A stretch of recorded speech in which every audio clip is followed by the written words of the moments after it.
Fala galera do Bora Palmeiras, tudo bom com vocês? No vídeo de hoje eu vou falar sobre as narrativas, a narrativa que foi criada pelos seguidores do senhor Abel Ferreira. Basicamente, ontem o Palmeiras venceu o derby com placar mínimo de 1-0, sendo amassado pelo Corinthians, não jogando o futebol que a gente viu contra o Vitória. No vídeo passado eu falei que se o Palmeiras jogasse o mesmo futebol que jogou contra o Vitória, amassaria o Corinthians e meteria 5. E o Palmeiras não jogou o mesmo futebol que jogou contra o Vitória. O Palmeiras ele foi sim sufocado pelo ímpeto do Corinthians. Eu acho que é muito mérito do Corinthians também de sufocar o Palmeiras, de não deixar o Palmeiras conseguir sair com a bola e de o Corinthians amassou o Palmeiras, essa é a realidade. E o Palmeiras foi amassado, trocou muito pouco passe e os abelizados eles viram esse roteiro maravilhoso onde o Vitor Roque é substituído por segundo um abelizado não estar marcando. O Vitor Roque foi substituído por não estar marcando. Ele não está marcando direito. Ele não está marcando a pressão, não está fazendo a pressão. Um abelizado disse que o Palmeiras venceu o derby com uma substituição ousada, porque colocar Luiz no lugar do Vitor Roque, nossa, que ousadia, não? Eu queria essa mesma ousadia para colocar o Giovani, o Kelvin, nosso pontinha que foi pro Shakhtar e agora tá lá na Premier League. Eu queria essa mesma ousadia para colocar Luiz Guilherme, Estevão e Henrique juntos. Só jogaram um jogo juntos. Eu queria essa ousadia toda nesses momentos também. Não só para colocar um monstro, Luigi, que perdeu um gol na cara, onde ele roubou a bola do Mateuzinho, perdeu um gol na cara. Esse é o craque, essa é a substituição ousada do senhor Abel Ferreira, monstro. Não ironicamente, o Palmeiras fez o gol quando esse senhor saiu de campo. Quando ele foi expulso, o Palmeiras foi lá e fez o gol. Não ironicamente. Os senhores celestiais do futebol estão mostrando: esse senhor precisa ir embora do Palmeiras, precisa ir embora. Mas para os abelizados ele é monstro.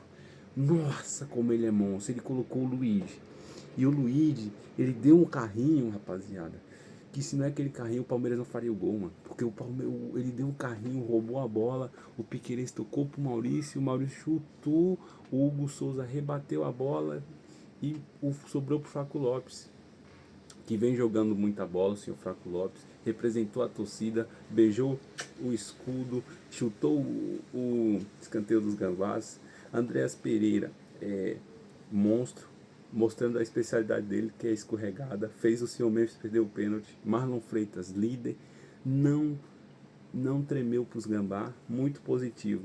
Agora eu vou lá pro computador para usar as estatísticas do jogo de ontem e desmentir essa mentira que o senhor Abel Ferreira não é o responsável pela vitória de hoje. A vitória de ontem tem que ser dada aos atletas.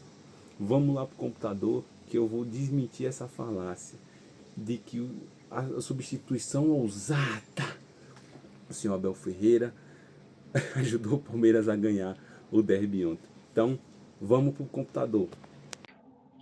Voltamos aqui, galera, no computador agora, para mostrar o motivo do Vitor Roque não estar marcando a pressão e do motivo do Vitor Roque não estar performando bem na última partida contra o Corinthians. Antes de mostrar o motivo do Vitor Roque não estar jogando bem na última partida, não ter jogado bem na última partida, vamos aqui a algumas estatísticas da última partida. O Palmeiras ele teve 10 finalizações contra 14 do Corinthians. O Corinthians, que conseguiu amassar o Palmeiras com seu ímpeto, conseguiu trocar 438 passes contra o Palmeiras, que trocou 284. E a pergunta que eu faço é: se o baita treinador, gênio, monstro sagrado, é tão bom assim, com meio campo, com Andreas Pereira e Marlon Freitas, que são dois baita jogadores, ele não consegue fazer trocar mais de 284 passes, ele não consegue fazer o time jogar na posse de bola, ele não consegue dar protagonismo aos seus laterais, ele só consegue fazer isso contra time pequeno, ele não consegue fazer isso contra jogo grande. Será que ele é tão medroso assim que ele não consegue fazer o time jogar contra o Corinthians, lá na Neoquímica? Tudo bem que é jogo fora, é difícil, a torcida empurra, mas tem times que chegam lá na Neoquímica e botam o Corinthians na roda. O Flamengo, não agora, mas ano passado, meteu 4 no Corinthians, lá na Neoquímica Arena. Será que o monstro é tão monstro assim?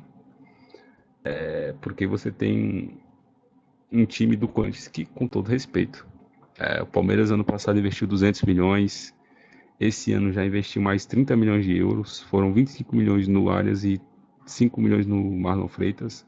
O Corinthians, ele não planeja, né, deixa de gastar aí 100 milhões em jogadores, e o Palmeiras não consegue trocar mais passe que o Corinthians, hein? E esse é o super treinador. Voltando aqui à formação, o ponto positivo de ontem também, para não só falar negativo, é a formação. O Abel vem mantendo a formação, manteve o time titular, mantém basicamente a mesma escalação, né? Jogou no 4-4-2, que é parecido com 4-2-3-1. Manteve aqui os titulares do último jogo. Vocês que acompanham o canal aí vão lembrar que eu falei que se o Palmeiras jogasse igual o Vitória, ele amassaria o Corinthians. E eu não tô errado. O Palmeiras não jogou igual jogou contra o Vitória e foi amassado pelo Corinthians. Se o Palmeiras tivesse jogado como jogou contra o Vitória, teria metido 5 no Corinthians. Mas esse é o super treinador, que o time, os deuses do futebol, como eu já citei antes, mostraram na cara de todo mundo. Só foi ele embora, o Palmeiras foi lá e fez o gol, mano. Esse cara tem que ir embora, mas segundo os habilizados ele tem que ficar. Mas aqui agora vamos falar sobre o Vitor Roque. Agora sim, vamos lá, que o Abelizado disse que o Vitor Roque não estava marcando pressão, que o Vitor Roque não está jogando bola. Vamos aqui numa pode de calor de 2 jogadores aqui do Palmeiras, só a nível de comparação. O Maurício ontem seria o que seria um meia ponta, basicamente. O mesmo já falou que prefere jogar pelo meio, que prefere ser jogar ali atrás dos dois centroavantes. Mas o Abel coloca ele na ponta? Não, coloca ele de lateral. Um meia atacante de lateral, meia atacante de chegada, um segundo atacante. Ele coloca como? De lateral, isso mesmo. Mas ele é monstro. Nossa, como ele é monstro, sabe muito. Que o Vitor Roque. O Vitor Roque, o melhor do Vitor Roque é onde? Perto do senhor Flaco Lopes, correto? Olha o mapa de calor dele. O Vitor Roque foi um ponto. A jogada do segundo tempo é muito engraçada porque é basicamente chutão pro Vitor Roque e vamos ver o que dá. E aí você cobrar um atleta que corre bastante, que se doa bastante e falar que ele foi o substituto porque ele não estava marcando. Olha esse mapa de calor, irmão. Olha aqui, ó. Onde o Vitor Roque jogou. Olha aqui, na cara de todo mundo. O Vitor Roque ano passado jogou bem com o Flaco Lopes como? Foi aqui, o Flaco Lopes aqui no meio e o Vitor Roque lá na bandeirinha? Foi isso? Será que esse treinador é tão bom assim? Ele sabota o time. E para complementar, o Vitor Roque não tá errado. Negativamente a cabeça, ele inclusive assim fez um sinal de porquê. Quando você abre os braços e mostra as palmas das mãos, né? E sai sorrindo nesse momento. Ele tá dando risada de quem? Ele tá certíssimo com essa cara. Mexe negativamente. Tá certíssimo. Porque o treinador te coloca de ponta. Ele sabe que você não rende de ponta. Ele te joga aqui na ponta. E joga a bola em você e fala, resolve aí. E aí os abelizados ainda tem a capacidade de falar que o Luiz entrou porque o Vitor Roque não está marcando pressão. Grande jogador Luiz também, que pelo amor de Deus, teve a chance clara de abrir o placar e tá até hoje pensando onde ele vai chutar.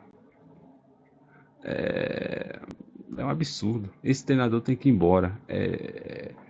E esses seguidores de Abel também, porque não é possível que os caras eles não estão vendo isso. A falta de desempenho do time tem um nome e sobrenome, Abel Ferreira. Mas para os abelizados, ele é monstro, porque ele fez uma substituição ousada. Eu fico com essa. Deixa essa aí para vocês. Tamo junto. É nóis.